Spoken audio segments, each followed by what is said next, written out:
If I ask you to name the most important poet in Indian literature, you will give me the answer Rabindranath Tagore.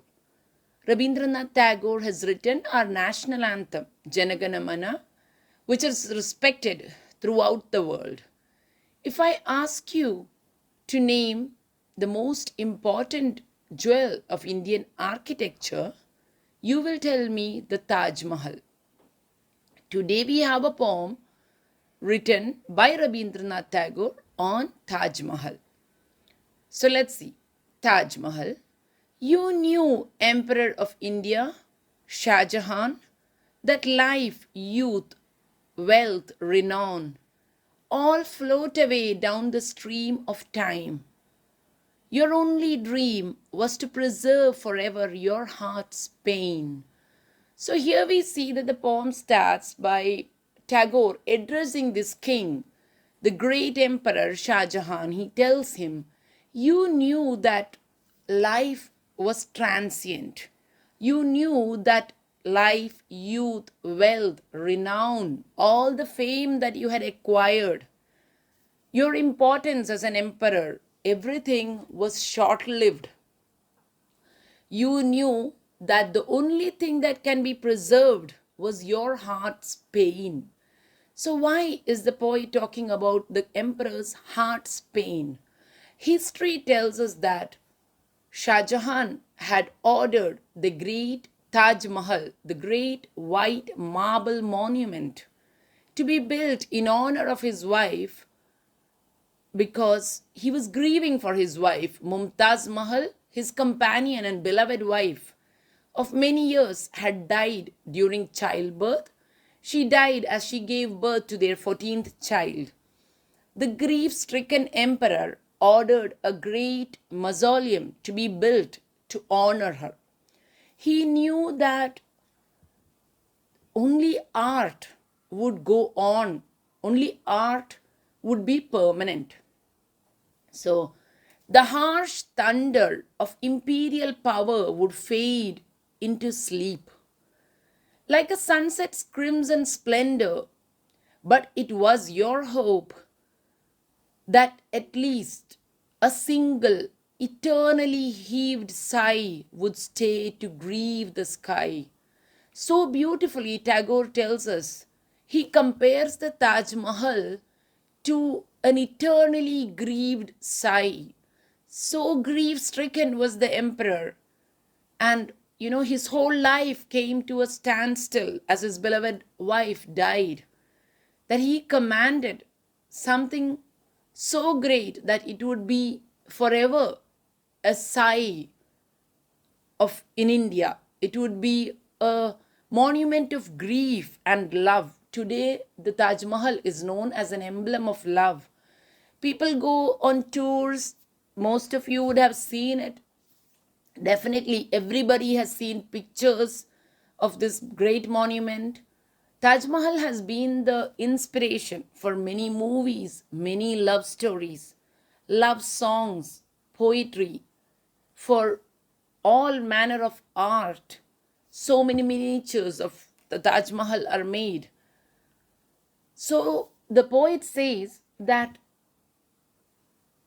life itself is like a sunset's crimson splendor, the harsh thunder of imperial power. Here, imperial power is the king's rule. At one point, Shah Jahan is the richest emperor of India, and the Mughal dynasty ruled all over India. But that imperial power is just like the sunset.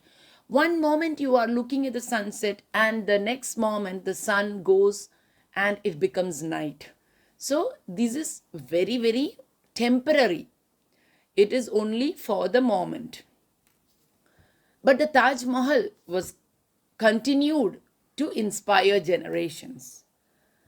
Though emeralds, rubies, pearls are all but as the glitter of a rainbow tricking out empty air.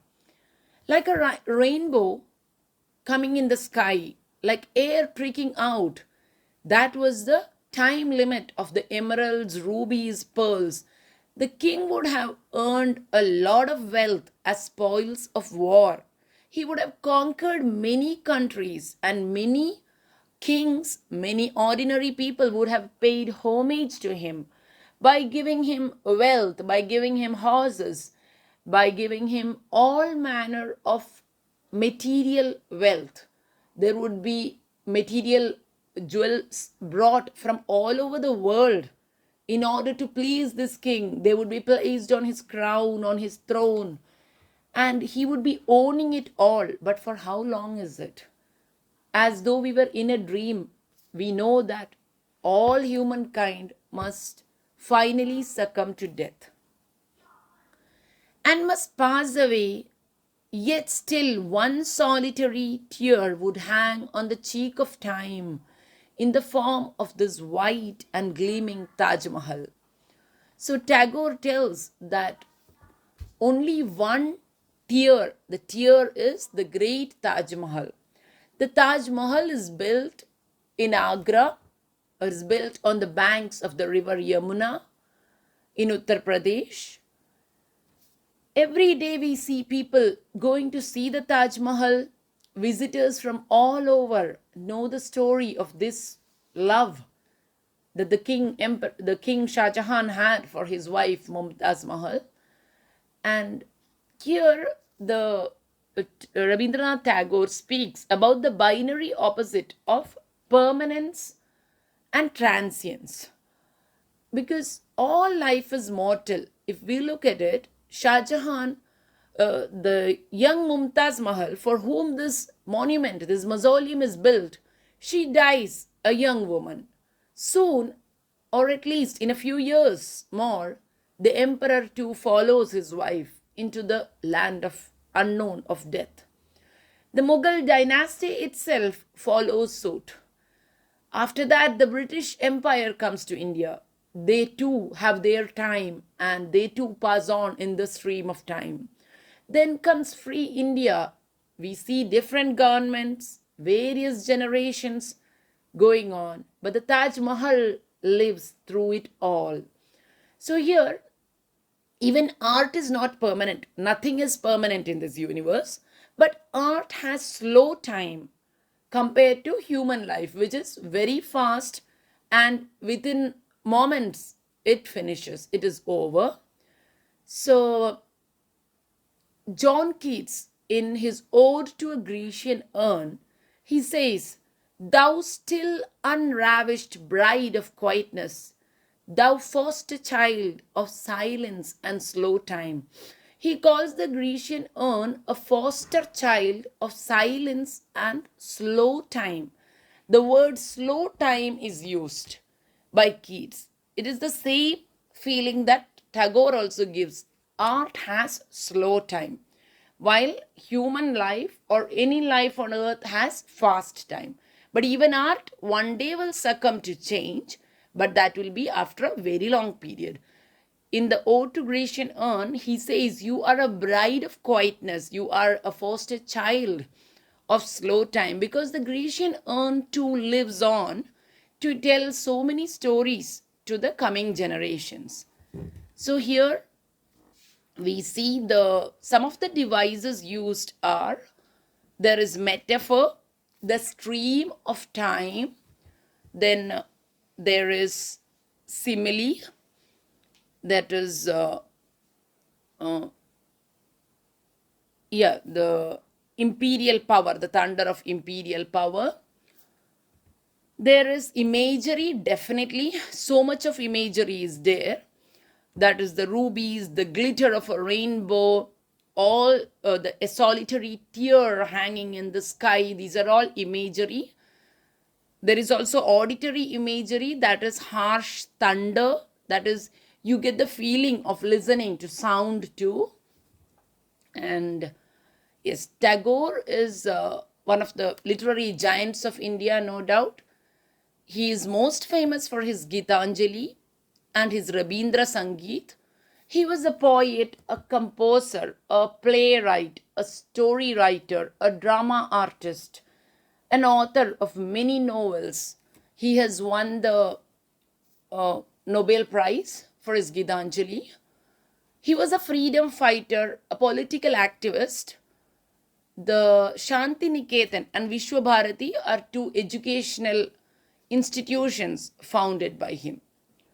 Thank you. Taj Mahal by Rabindranath Tagore.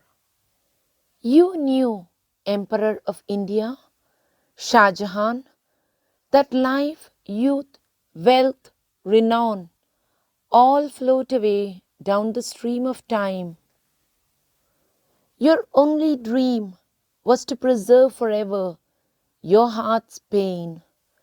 The harsh thunder of imperial power would fade into sleep like a sunset's crimson splendor. But it was your hope that at least a single, eternally heaved sigh would stay to grieve the sky. Though emeralds, rubies, pearls are all but as the glitter of a rainbow tricking out empty air, and must pass away, yet still one solitary tear would hang on the cheek of time in the form of this white and gleaming Taj Mahal.